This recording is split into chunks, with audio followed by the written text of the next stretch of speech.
Picture चालू करो बे। मैं सच्चाई के लिए कभी माफी नहीं मांगूंगा, मर जाऊंगा मगर माफी नहीं मांगूंगा। Wake up to reality. Gandhi पर मानहानि का मामला, उससे जुड़ी बड़ी खबर है। आपको बता दें, हाईकोर्ट में राहुल गांधी ने माफी मांगी है। उन्होंने कहा कि गलतफहमी में मैंने बयान दे दिया था। बड़ी खबर इस वक्त की हम आपको बता रहे हैं।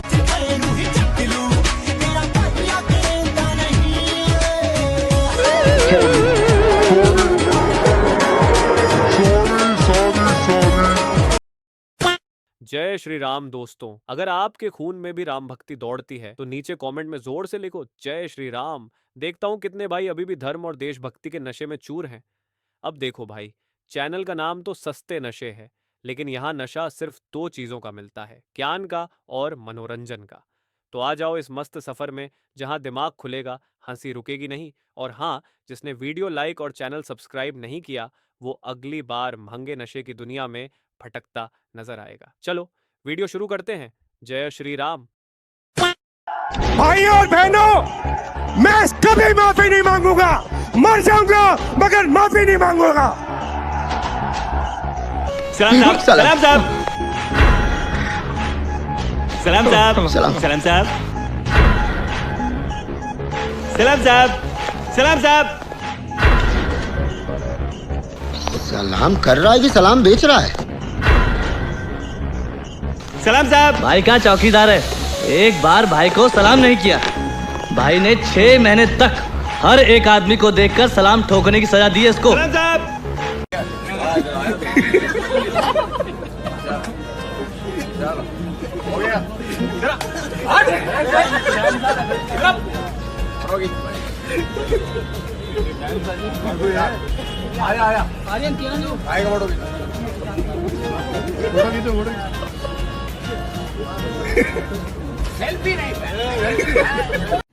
सबसे खतरनाक सरकार तो तमिलनाडु में बनी है भैया।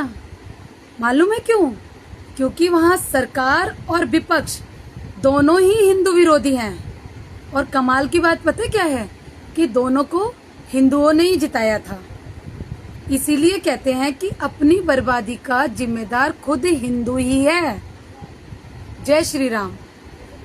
पहले जो गोली मिलती थी पैरासिटामोल बुखार की गोली, कितने एमजी की थी बताओ? बीजेपी ने घोटाला किया नहीं किया? 500 एमजी में बुखार उतरता था, आज 650 में नहीं उतर रहा। मैं अंगूठा छाप पढ़ना और लिखना जानू ना। लेकिन अगर दिल्ली की सरकार के 11 साल और उत्तर प्रदेश की सरकार के लगभग 9 साल, इन दोनों को जोड़ दें तो 20 साल का लेखा जोखा सरकार को देना पड़ेगा। मैं अंगूठा छाप पढ़ना और लिखना जानू ना।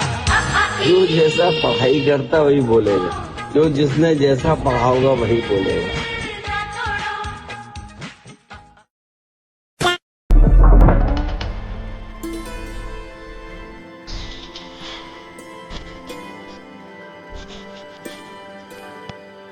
कुछ गड़बड़ियां पाई गई हैं।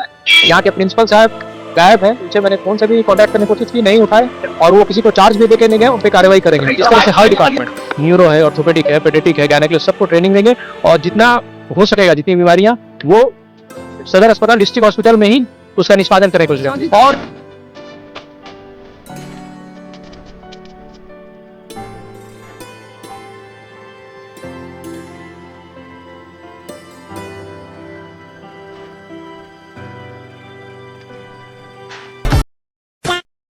आज से देश में आपातकाल घोषित किया जाता है। जनता के पास कोई अधिकार नहीं रहेगा, न्यायालय के पास कोई अधिकार नहीं रहेगा, मीडिया के पास कोई अधिकार नहीं रहेगा, संविधान की कोई कीमत नहीं रहेगी।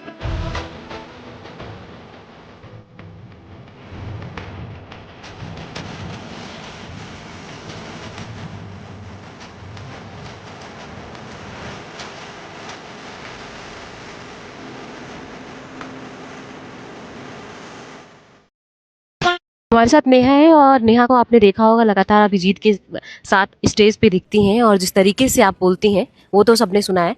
कल धर्मेंद्र प्रधान का एक स्टेटमेंट आया, उन्होंने बोला कि जो जंतर मंतर पर प्रदर्शन कर रहे हैं वो दहशतगर्दों के बी पार्टी हैं। और तब मेरा ख्याल तुरंत नेहा आप पे आया, क्योंकि हाँ अब तक 11 स्टूडेंट्स ने सुसाइड करी है और लास्ट 48 आवर्स में 5 स्टूडेंट्स हैव कमिटेड सुसाइड।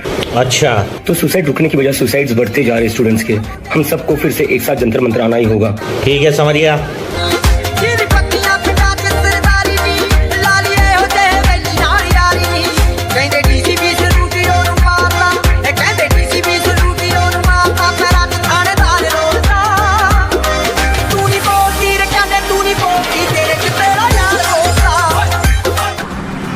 कोई तरीका है भीख मांगने का?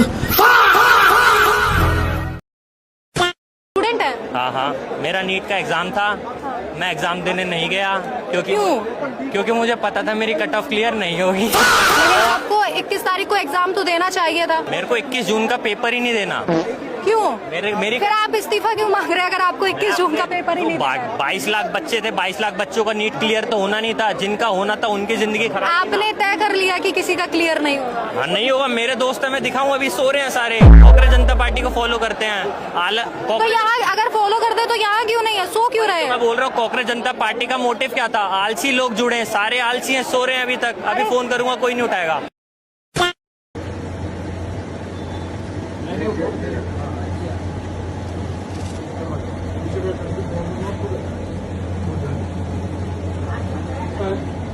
कितना हुआ? 7 फीट होगा।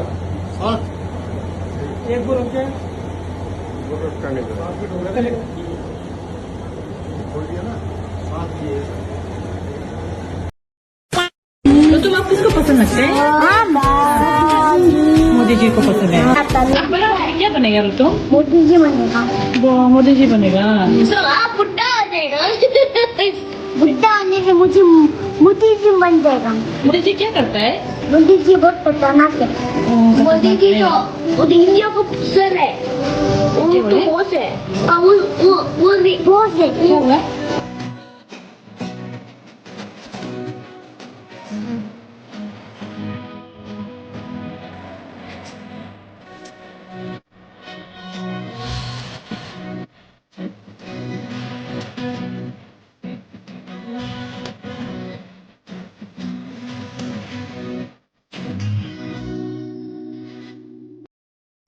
सबसे पहले आप लोग खुद के लिए तालियां बजा दीजिए।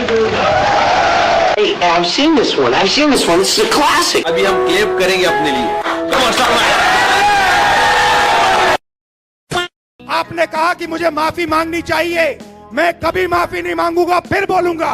अभी बदत है भाई, अभी बदत है।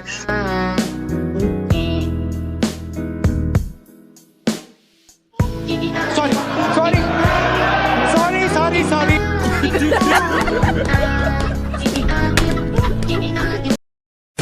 सोनिया गांधी कहती हैं कि इंदिरा गांधी कोर डेमोक्रेट थीं और इमरजेंसी उन्हें कुछ सर्कमस्टेंसेस की वजह से लगानी पड़ी थी। Because don't forget that at least Indira Gandhi I knew was a Democrat at heart to the core, and I think circumstances compelled her to take that action. तो आइए उन सर्कमस्टेंसेस को समझते हैं। 1971 के चुनाव में इंदिरा गांधी को हराने वाले नेता राजनारायण ने कोर्ट में आरोप लगाया कि चुनाव जीतने के लिए सरकारी मशीनरी का दुरुपयोग हुआ है। 12 जून 1975 को इलाहाबाद हाई कोर्ट ने फैसला सुनाया, जिससे इंदिरा गांधी का चुनाव रद्द हुआ, सांसद पद खत्म हुआ और 6 साल तक चुनाव लड़ने पर रोक लगा दी गई। सुप्रीम कोर्ट से भी उन्हें सिर्फ आंशिक राहत ही मिली।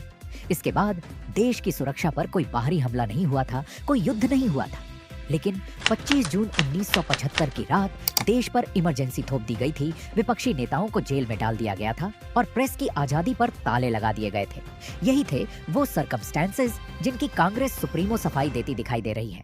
कांग्रेस की टेक्स्ट बुक में इसे कोर डेमोक्रेट कहा जाता है, लेकिन आम आदमी इसे सत्ता का लालच और कुर्सी छिन जाने का डर कहता है, क्योंकि कांग्रेस तब भी देश की गद्दी को अपनी जागीर समझती थी और आज भी सत्ता से दूरी उन्हें हजम नहीं होती।